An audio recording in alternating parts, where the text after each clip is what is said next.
Ya, dibandingkan Ferrari, sorry to say, emosinya, cara mainnya juga masih gerasa gerusu. Jadi saya rasa Donitri lebih pantas sebagai pelapis nanti untuk di World Cup qualifier.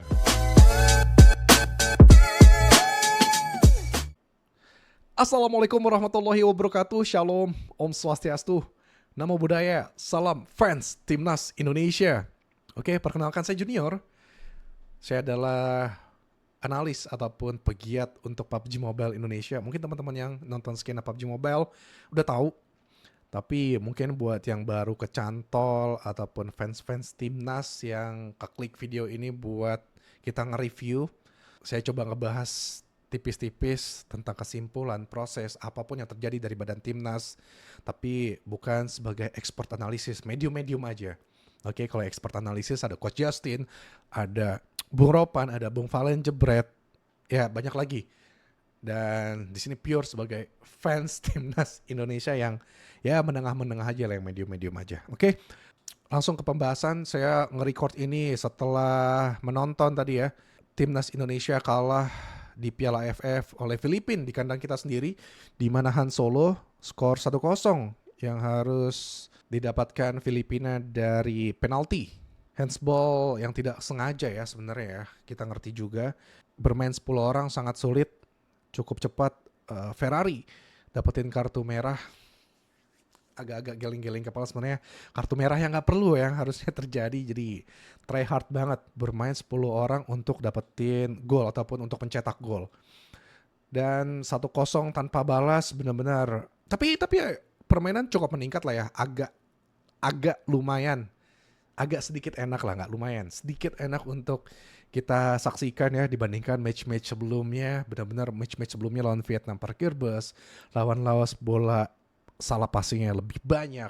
Tapi ya ada peningkatan sedikit aja. Dan ya sayang sekali.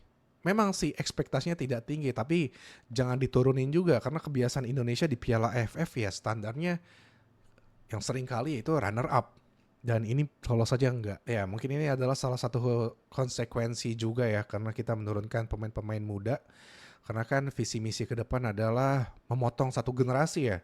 Dari Coach Sintayong untuk ya kita regenerasi yang lebih jauh lagi untuk pemain-pemain muda. Tapi ya banyak sekali plus dan minusnya. Plusnya ya ini buat jangka panjang, minusnya ya hasil-hasil yang diraih ya banyak yang mengecewakan gitu. But it's okay. It's okay. Sudah berjalan, sudah selesai dan Timnas tersingkir, mudah-mudahan jadi pelajaran ke depan di next Piala AFF mungkin. Tapi kita tetap ambil positifnya gitu.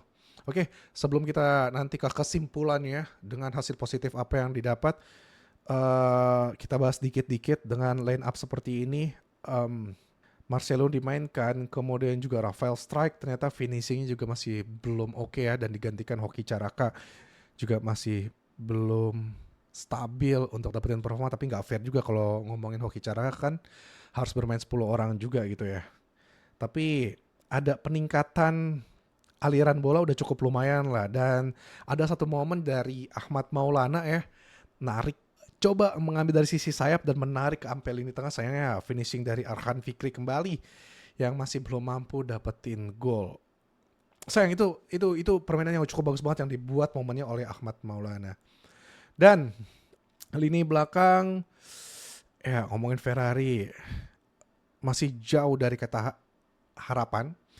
Tapi Donitri tetap dirasa ini adalah salah satu potensi yang cukup bagus dan Kadek Arel. Orang-orang mungkin di kolom komen di Timnas Indonesia ngomongin Kadek Arel salah satu potensial, tapi mungkin masih apa ya, inkonsisten lah, naik turun performanya. Tapi yang paling pasti adalah Cahya Supriyadi. Bener-bener ini kiper ini nge-carry banget untuk tim Indonesia. Banyak sekali tendangan-tendangan on point ya ke gawang dan berhasil untuk dipatahkan sama dia. Jadi Cahya Supriyadi ini deserve untuk dapetin poin yang besar sih, untuk nilai yang besar dia di match kali ini. Dan ya mungkin tidak ada lagi pembahasan yang kita bisa bahas ya sepanjang permainan karena belum ada peningkatan yang pesat. Jadi masih benar-benar sedikit banget. Dan mungkin kesimpulannya aja langsung kita harus ambil sisi positifnya, yaitu ada pemain-pemain potensial yang mungkin nanti bisa menjadi opsional di bangku cadangan. Kalau saya ngelihatnya yang pertama pasti Cahya Supriyadi lah.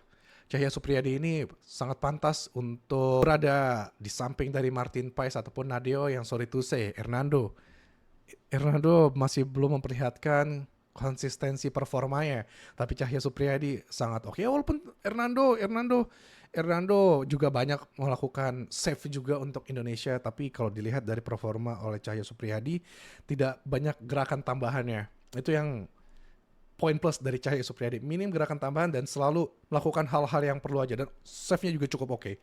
Yang kedua, tadi Donitri. Ya mungkin Donitri bisa menjadi pelapis juga ya. Tapi saingannya mungkin banyak ya. Ada Max Hilgers, Jay Itzes, Rizky Ridho, Justin Hubner. Tapi ya dibandingkan Ferrari, sorry to say, emosinya, cara mainnya juga masih gerasa gerusu. Jadi saya rasa Donitri lebih pantas sebagai pelapis nanti untuk di World Cup Qualifier untuk di tahun 2025. Kemudian kalau orang-orang ngomongin Kadek Arel masih 50-50 sebenarnya dan juga kayaknya masih belum masuk sebagai lini belakang. So ya mungkin Donitri. Kalau Donitri nggak di mana? Nggak ada sebagai center back ya mungkin bisa dijadikan sayap juga pengganti Calvin Verdong kalau amit-amit kenapa-napa. Donitri banyak opsional lah. Tapi lebih bagusnya memang di center back. Bagus. Potensial. Terus kemudian juga ada nama satu yang bagus sangat, Victor Detan. Ini Victor Detan cukup banyak loh buat momen ya kalau dilihat dari jam yang dikasih di AFF. Sayang banget nggak dijadikan starter. Gue juga masih menjadi tanda tanya kenapa Victor Detan tidak dijadikan starter line up, dijadikan sebagai ya pengganti di babak kedua bahkan di menit-menit akhir bahkan. Ya, nanti mungkin bisa dijelaskan oleh Coach Shin ya kalau ada podcast atau apalah. So, itu dia nama-nama tadi, 3 nama. Cahya Supriyadi, kemudian juga Donitri Pamungkas, dan juga satu lagi adalah Victor Detan. Ini sisi positifnya yang bisa kita ambil. Jadi hasil yang diraih memang mengecewakan, jauh dari kata harapan, tapi positifnya 3 pemain ini bisa kita ambil nanti untuk melapisi bangku cadangan di World Cup Qualifier. Dan ya, itu aja paling yang bisa dibahas. Mungkin nama-nama lain dari kalian, dari teman-teman semua, fans timnas, mungkin kayak ada Ronaldo Kuate, ada siapa gitu yang potensial juga untuk pemain-pemain kita yang bisa dijadikan opsional pelapis bangku cadangan. Ya kita sharing-sharing aja di live comment. Di komen di bawah. Jadi chit-chat kita dan sharing-sharing, discuss terbuka secara dengan kepala dingin tanpa emosi. Oke. Kita ketemu lagi di next video untuk persiapan kualifikasi Piala Dunia untuk melawan Australia dan juga Bahrain nanti di GBK. Thank you for watching. Terima kasih juga udah di-subscribe dan see you next video.